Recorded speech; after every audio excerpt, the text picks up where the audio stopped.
नमस्ते छात्रों, शुभ प्रभात। हिंदी की तासिका में आपका स्वागत है। देखो छात्रों, इसके पहले हम व्याकरण में से वचन, वचन के भेद, वचन की परिभाषा और वचन परिवर्तन इसका अध्ययन कर रहे थे। और आज शब्द संपदा के अंतर्गत ही आगे का घटक व्याकरण का हम देखने वाले हैं, लिंग यानी जेंडर। लिंग के दो प्रकार हैं। हिंदी में लिंग के दो भेद हैं, एक पुल्लिंग और दूसरा स्त्रीलिंग। तो परिभाषा देखिए, लिंग शब्द का अर्थ है चिन्ह या पहचान, सिंबल। इसलिए जिस चिन्ह के द्वारा यह पता चले कि संज्ञा पुरुष जाति के लिए है या स्त्री जाति के लिए, उसे लिंग कहते हैं। तो देखो, अर्थात जो शब्द स्त्री या पुरुष जाति का बोध कराए उसे लिंग कहते हैं। अथवा जिस शब्द के द्वारा हमें यह मालूम होता है अथवा यह बोध होता है या इसकी जानकारी मालूम होती है कि वह शब्द स्त्रीलिंग है या स्त्री जाति का बोध कराता है या पुरुष जाति का, उससे लिंग की पहचान होती है। जैसे राम गाता है, सीता पढ़ती है। उन वाक्यों में राम पुल्लिंग है और सीता स्त्रीलिंग है। ठीक है।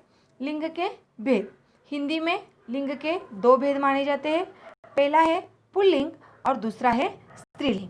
अभी पुल्लिंग कैसे लिखा है देखो, ह्रस्व वेलांटी आती है पुल्लिंग में और स्त्रीलिंग में स्त्री इसको दूसरी और लिंग लिखते समय पहली वेलांटी आती है। लिंग पहचानो ऐसा शब्द आपको जब प्रश्न आता है तब आपकी मात्रा में अगर गलती हो जाएगी तो भी आपका मार्क्स वहाँ पर कट किया जाता है। तो इसके लिए वो जैसे शब्द है वैसे शब्द लिखना भी अपेक्षित होता है। तो पहला है देखो पुल्लिंग। परिभाषा है जो शब्द पुरुषवाचक है अर्थात जिससे पुरुषत्व का बोध होता है उसे पुल्लिंग कहते हैं। अर्थात देखिए और एक बार, जो शब्द पुरुषवाचक है मतलब ही क्या है, जिस शब्द से पुरुष जाति का बोध होता है उसे पुल्लिंग कहते हैं। जैसे मोहन, घोड़ा, कुत्ता, लड़का आदि। यहाँ पर आप अन्य उदाहरण भी लिख सकते हो। दूसरा है स्त्रीलिंग। स्त्रीलिंग यानी क्या, तो जो शब्द स्त्रीवाचक है अर्थात जिससे स्त्रीत्व का बोध होता है अथवा स्त्री जाति का बोध होता है उसे स्त्रीलिंग कहते हैं। जैसे उदाहरण दिए हैं सीता, सावित्री, घोड़ी, कुतिया, लड़की आदि। ठीक है। तो अन्य उदाहरण भी दिए देखो, इधर पुल्लिंग और स्त्रीलिंग के अन्य उदाहरण आपके लिए इधर प्रस्तुत है। दास, दासी, अध्यापक, अध्यापिका, बाबू, बबुआइन, माली, मालिन। अब इधर माली लिखते समय दीर्घ वेलांटी है तो उधर स्त्रीलिंग करने पर उधर मालिन लिखते समय ह्रस्व आएगी। पुजारी, पुजारिन, धोबी, धोबिन, प्रिय, प्रिया, गीदड़, गीदड़ी, बेटा, बेटी, ग्वाला, ग्वालिन, महोदय, महोदया, बालक, बालिका, शिष्य, शिष्या, भतीजा, भतीजी, बूढ़ा, बुढ़िया, लेखक, लेखिका, मुर्गा, मुर्गी, कवि, कवयित्री, ससुर, सास, ताऊ, ताई, दुलारा, दुलारी, पुरुष, स्त्री, मियाँ, बीवी, श्रीमान, श्रीमती। तो ये उदाहरण आपको अपने अपने कापियों में लिखना है। ऐसे अन्य उदाहरण भी आपके लिए इधर दिए हैं, पुल्लिंग और स्त्रीलिंग।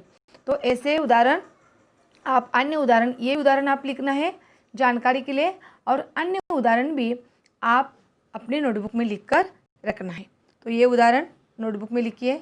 इसके बाद अन्य उदाहरण देखिए, पुल्लिंग शब्द है, स्त्रीलिंग उसके दिए गए हैं। आपको प्रश्न आ सकते हैं, लिंग पहचानिए। शब्द दिया जाएगा, उसका लिंग स्त्रीलिंग है या पुल्लिंग है वो पहचान कर लिखना है। दूसरा प्रश्न है लिंग परिवर्तन कीजिए। तो लिंग परिवर्तन कीजिए, पुल्लिंग शब्द दिया जाएगा, स्त्रीलिंग लिखना है अथवा स्त्रीलिंग शब्द होगा पुल्लिंग लिखना है। मतलब आपको स्त्रीलिंग शब्द भी पहचानना आना चाहिए और पुल्लिंग शब्द भी पहचानना आना चाहिए। ठीक है। तो ये सारे जो उदाहरण है ये आप अपनी कापियों में लिखना है। उसके बाद जानकारी के लिए देखिए कि हमेशा पुल्लिंग रहने वाले शब्द है, कि जो शब्द हमेशा पुल्लिंग में ही लिखे जाते हैं पुल्लिंग में ही उसका उच्चार बोलते समय किया जाता है। तो पर्वतों के नाम, हिमालय, कैलाश, विंध्याचल आदि पर्वत कि जिनके नाम, जिनका उपयोग लिखते समय, बोलते समय पुल्लिंग में ही दर्शाया जाता है। फलों के नाम जैसे सेब, केला, आम, संतरा आदि। धातुओं के नाम सोना, लोहा, तांबा, इसके लिए चांदी यह अपवाद है। अन्य धातुओं के नाम पुल्लिंग में ही हमेशा रहते हैं।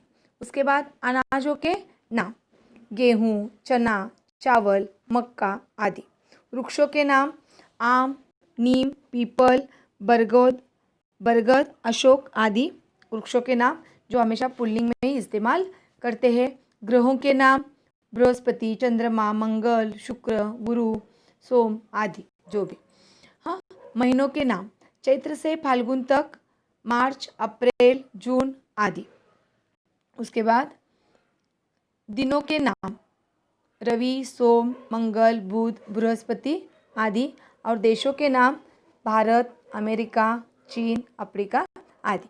ये सारे जो है पर्वतों के नाम हो, फलों के, धातुओं के, अनाजों के, वृक्षों के, ग्रहों के, महीनों के, दिनों के तथा देशों के नाम हमेशा पुल्लिंग में ही वह इस्तेमाल किए जाते हैं। जो कि जानकारी के लिए यहाँ पर आपको दिया है, वह भी आप लिख कर रखना है। अभी जैसे स्त्रीलिंग, जैसे पुल्लिंग में हमेशा शब्द आते हैं, वैसे ही हमेशा स्त्रीलिंग में भी रहने वाले कुछ शब्द हैं। जैसे नदियों के नाम, जिसका हम उपयोग करते समय, जिसका हम इस्तेमाल करते समय स्त्रीलिंग में ही हम करते रहते हैं। नदियों के नाम जैसे गंगा, यमुना, सरस्वती, नर्मदा, गोदावरी आदि।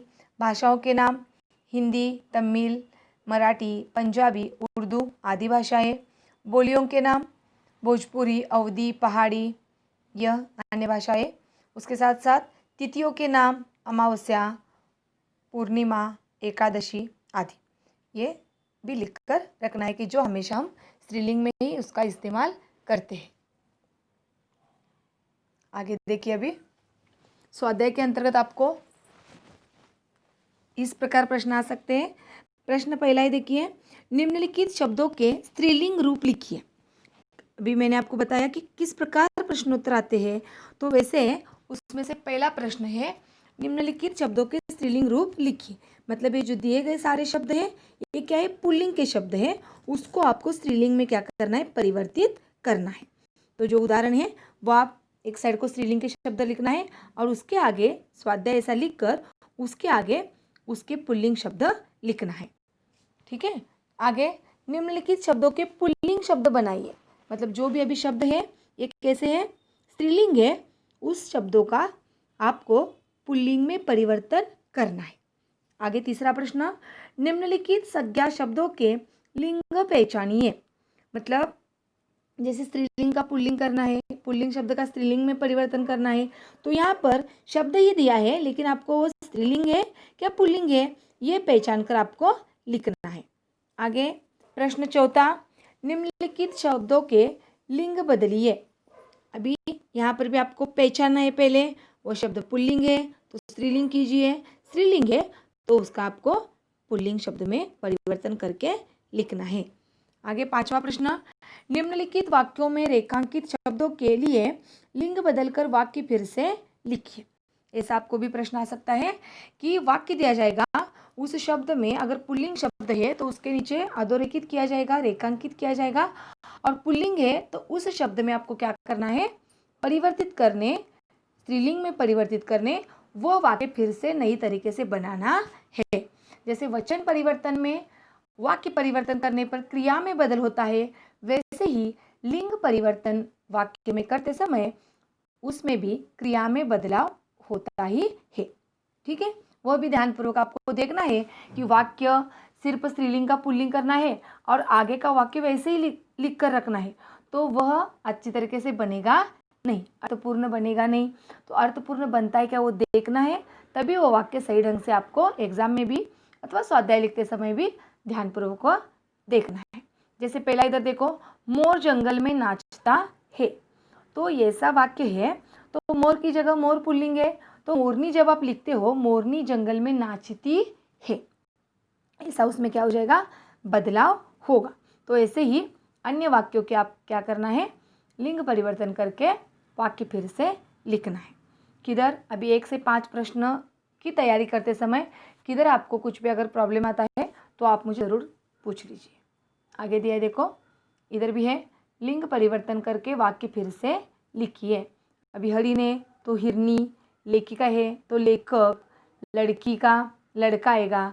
इस प्रकार अन्य उदाहरण आप क्या करना है, एक के बाद एक ऐसे सॉल्व करना है। ठीक है, अभी इधर आपको मैंने सूचनाएं दी है कि सारी जानकारी आपको लिखना है और दिए गए उदाहरण सारे लिखने हैं और स्वाध्याय के अंतर्गत जो प्रश्नोत्तर दिए हैं उन्हें आपको पूरा करना है। धन्यवाद।